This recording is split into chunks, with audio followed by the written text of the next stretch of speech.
So guys, magluluto po tayo ng cheesy ramen. So, stir-fried cheesy ramen para sa papansit canton. Magkaiba siya ng luto. Pero, so malalagyan din natin siya ng ganito, ng crab stick.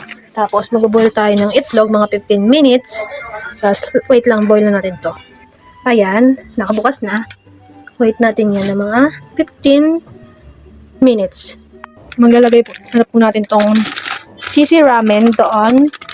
Wait lang, meron pa palang another powder. Ewan ko kung ano to. Powder soup. So, ito natin siya lalagay. And then, lagay na natin to dito. Yan. Yan. Lutuin na natin yung noodles. Let's go. Yan. Ayan. Lagyan na natin ng ganito, vegetable flake para maluto yung vegetable. Yan. Haluin natin. Yan, haluin.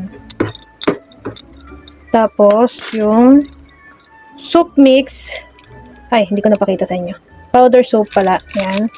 Lagay natin lahat kasi kailangan natin tapangan ng anghang. So, yan.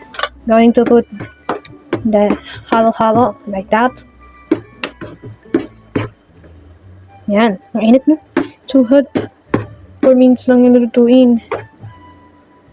Tapos, ang ating boiled egg, 6 minutes na lang maluluto na. Tapos, nilagyan ko na ng mainit na tubig itong crab stick para malambot siya. Ayan, nalagyan na natin ng cheese powder. Ayan, cheese powder. Uy, ano nangyari dyan eh? Hindi nyo na itsura niya guys. Tingnan nyo, kita nyo yan. Tapos, haluin natin. Ayan, halo-halo. Hindi pa yung finish. Lagyan ko pa ng hinagang itlog tsaka crab stick. Guys, ito naman ang next, stir-fried cheese ramen. Init natin yung noodles niya. Tapos ito, meron ng crab stick. Wala pang egg yan ha. Hindi ko pa nababalatan eh. May egg na. Ayan. Nilagyan ko na ng egg yung aking kita niyan. Ayun. So, hiwain natin yung cheese. Talagyan natin. Ganyan hiwa ko. Ganyan. Pabaks. So, ayan. Luto na yung noodles. Lagay na natin itong powder soup. Yan.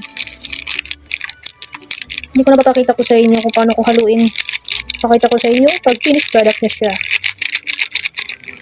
Guys, ito na po ang finished product ng cheesy ramen. Tapos stir-fried cheese ramen. Yan. May egg na, tapos cheese, tapos crab stick. Meron din yan. Ito, nasa ilalim lang din nyo kita. Yan yung mga cheese. So, egg. So, yun na. Finish na.